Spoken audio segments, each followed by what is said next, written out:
po, Ear Sign, Aquarius, Gemini, and Libra. Ayan guys. Maraming salamat po sa walang sawang pagsubaybay sa ating pong daily horoscope. And paalala lang din guys na ang reading po natin ay general reading lamang. So take what resonate and leave what doesn't. Okay, tignan natin gabay kapalaran po ng mga ear sign. Okay. Meron tayong King of Diamond, Jack of Hearts, and Two of Diamond. Okay, so sa pinapakita sa akin guys, ear sign, parang hindi mo alam kung ano yung gagawin mo. Ayan no. Kung makita mo, gusto mo pang higitan yung expectation mo ngayon, maaring naliligaw ka. Okay, hindi yung literal guys na naliligaw no.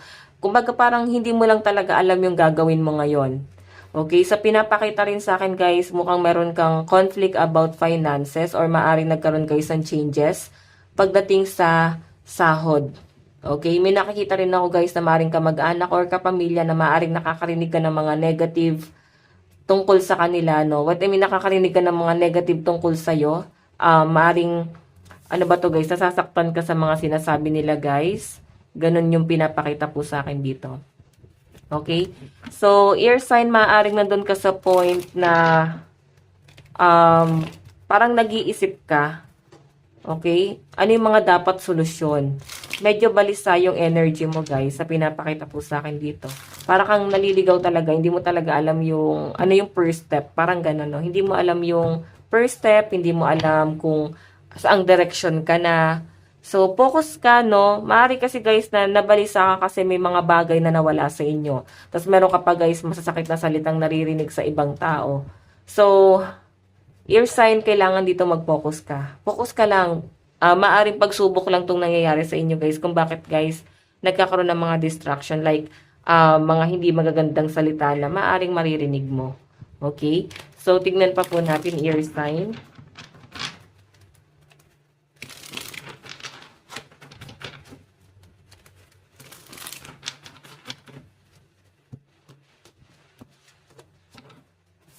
Ear sign.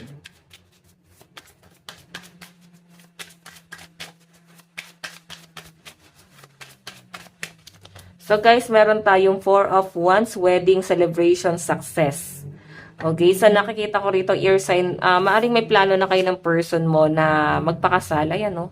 Pinag-uusapan nyo na siguro to guys no, na magpakasal na tayo, magsimula na tayo ng pamilya, na bumuo na kayo guys ng pamilya. Pero eto guys bago nyo guys planuhin to, parang mas sinisecure nyo muna guys yung kinabukasan eh. Hindi kayo guys nagpapadalos-dalos. Pero open na kayo, parang may mabuo or wala, parang okay lang. At least focus pa rin kayo guys pagdating sa goal nyo. Okay, pero ayan guys, mukhang may plano nga talagang kasalan dito. Okay, magpapakasal na ba ang mga ear sign? Or maring meron kang ina-expect sa person mo na parang mag-propose na siya. Or ikaw to. Parang gusto mo guys na mag-propose na sa person mo, no? Kung ikaw yung lalaki. Okay, so ayan guys, sa malinaw na pinapakita rin sa akin dito, ear sign. Maaaring kasal na kayo ng person mo. Kung kasal na kayo, no? Ang kulang na lang talaga sa inyo is anak. Okay, maaaring ito yung pinaplano niyo naman. Tingnan pa natin. Meron tayong Ace of Cups. Meron tayong, okay, 10 of Wands. Ayan. Okay. Parang yung person mo yung nagiging lakas mo, no, ear sign. Siya yung feeling mo is sumasalo. Sobrang sipag kasi nitong taong to, guys, no. Parang mararamdaman mo na hindi siya, guys, talaga napapagod. Magician, no. Napakasipag niya, ear sign.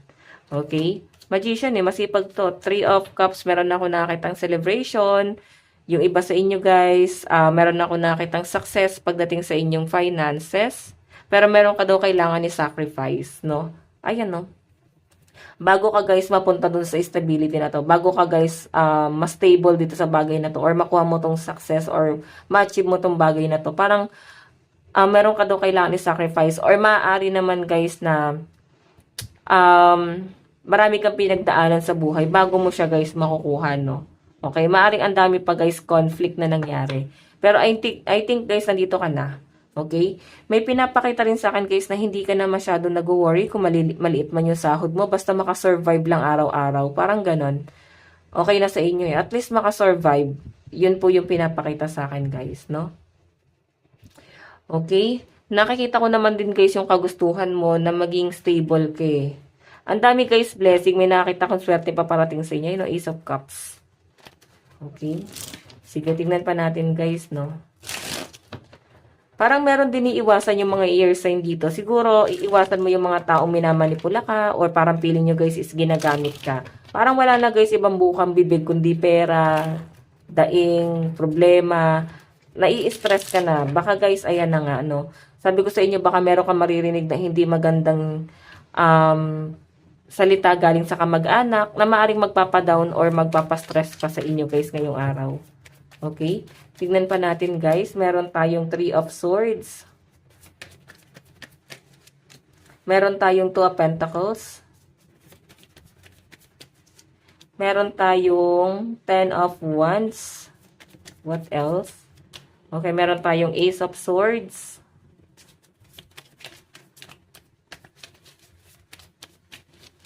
Meron tayong 2 of Swords.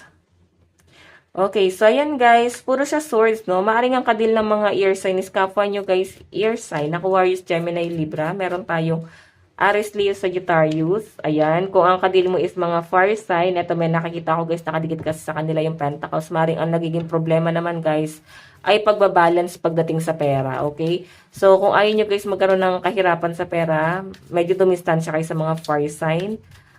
Or maaring ikaw to guys may conflict sa pera kasi stable si, tignan mo naman ikaw tong ear sign, 3 of Swords, ikaw tong conflict, tapos si fire sign, sa pinapakita sa akin dito guys, siya yung stable, or kung sino man to guys, maaaring kung stable tong fire sign, parang sila yung kailangan nyo guys tikitan. Ang problema lang guys, kailangan meron din sila guys ma-benefits sa inyo.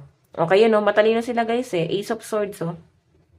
Yun yung kino-consider nila, ano yung mabe-benefits ko rito? Parang ganyan. Ano yung pwede mong i-ano sa akin, pwede mong, parang nakalimutan ko yung words, no? Ayan, kung ano yung pwede mong ibigay sa akin para ibigay ko rin sa iyo yung gusto mo. Parang ganun, guys, no? Okay? Sa pinapakita rin sa akin, guys, medyo nagiging emotional ka rin sa mga bagay-bagay. Nahihirapan ka na pagdating sa trabaho. Pero yun nga, sa pinapakita sa akin, ear sign, hindi ka magpapa-apekto. Okay? So, parang nandun ka na sa point na makukontento ka na lang sa kung anong meron ka rin ngayon. Okay? So, ayan, ear sign, no? Maring ang kadil mo ngayong araw. Ayan, kapwa mo ear sign, Aquarius, Gemini, Libra. Aries, Leo, Sagittarius, Cancer, Pisces, Scorpio. And napakaliit lang guys ng energy ng mga earth sign. Capricorn, Taurus, Virgo. Maaring yung mga earth sign na malapit sa inyo guys, mga tahimik sila guys. Okay, wala kayong magiging problema sa kanila ngayong araw. Okay, tignan pa natin guys. Ito yung advice. Meron tayong emotion are running high. Diba? Hindi mo guys maiwasan yung pagiging emotional talaga ngayong araw. I know. Ask yourself if ask yourself if it is worth it. Okay, ayan no. So, kung ikaw guys ay nagiging emotional sa isang bagay, tanongin mo yung sarili mo, worth it ba na ma-experience mo yan? Dapat ba? Parang ganun. Dapat ka bang maging emotional dyan sa bagay mo? So, lucky number mo is 31 and 41. Ear sign na to lang po ang inyong reading. Maraming salamat po. Bye-bye!